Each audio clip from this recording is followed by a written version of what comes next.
What's up, guys? Welcome back to my channel and welcome to another workout video. Clearly we are working our glutes and hamstrings in this video, and if you're someone who struggles with your leg days, you don't really have much structure, but you know you want defined and toned legs and lifted glutes, then this is the workout for you.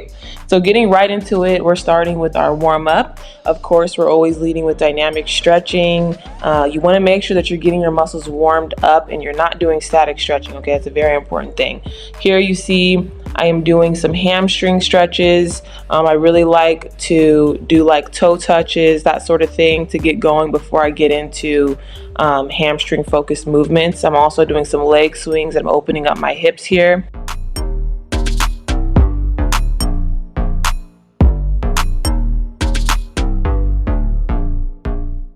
And I'm finishing up my warm-up with a toes to squat stretch, which is one of my favorite stretches. It really just helps me get loose and get into my workout. So starting the workout, our first exercise is Barbell Romanian deadlifts. Now, as a coach, I swear this is probably the exercise that I see women do incorrectly more than any other exercise. Okay, and I understand, okay? I'm not here to like shame you guys for it. I was the same way when I started lifting. This is one of those exercises that definitely takes practice, and it's because a hip hinge is necessary. Hip hinging is the movement that you want to work on, and that basically equates to you pushing your hips backward while you are going down with the bar.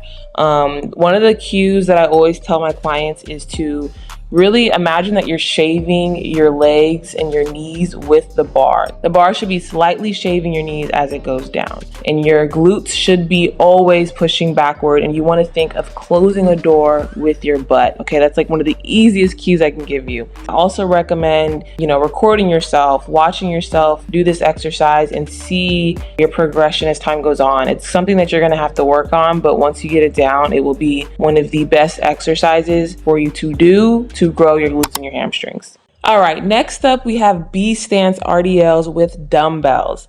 Now this one is definitely a little challenging, okay? If you're struggling with your hip hinge still, you're gonna need it for this exercise too. But what I love about this exercise is it isolates each side, right? So you're actually correcting imbalances and you're really locking in that mind-muscle connection.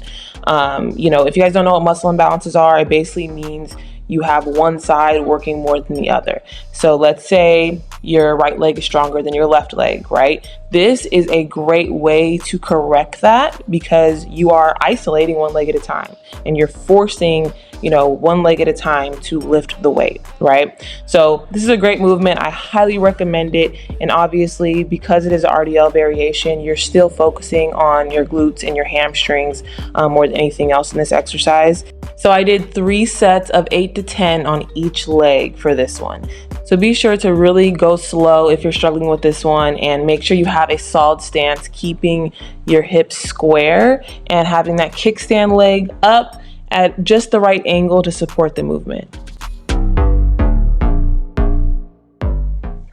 Now going into our third exercise, the single leg hip thrust. I freaking hate these.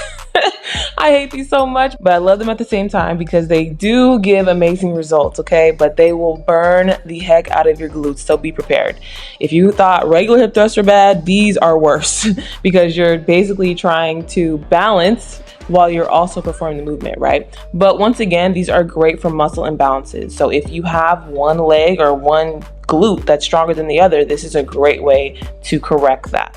So as if you were doing a regular barbell hip thrust, you want to have the middle of your back against the bench, right? So I would say aim for where your bra strap is.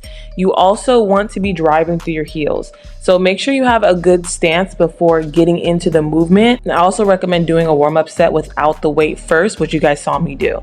This will just help you, get it down, really perfect it. If you're a beginner, you don't need the weight, okay? Start with just single leg hip thrust, body weight only, really get the movement down, and then add weight after. So here you see I am dying. Like I said, okay, the burn is burning, is doing its thing. And now I'm on to switching legs. So personally, I really struggle with my right side on this exercise, which is strange because I'm right-handed and you would think that my right leg would be stronger. I think it has to do with the balancing of it. It's just a little awkward to me. So, you know, if this is you, like, don't be discouraged. You have to push through it. To me, I look awkward and I felt super awkward, but I still got it done, okay? And like I said, that's the point of this exercise. You want to correct those imbalances, and eventually you will be a lot stronger in that awkward leg. So next up, we are doing lying leg curls or hamstring curls. You can do different variations of hamstring curls. If you want to do like the seated hamstring curls, that's completely fine. The point is we are using knee flexion, the bending of our knee, to focus and isolate our hamstrings with this one. And as you can see, we started with, you know, more of the compound movements, and then we went into more of the isolated movements. So we kind of just worked our way down, okay? With these, I'd recommend doing like light to moderate weight since we are doing a higher rep range of 10 to 12. But either way, you should feel that burn, and I was definitely feeling it. So now we're going into hip extensions using the GHD.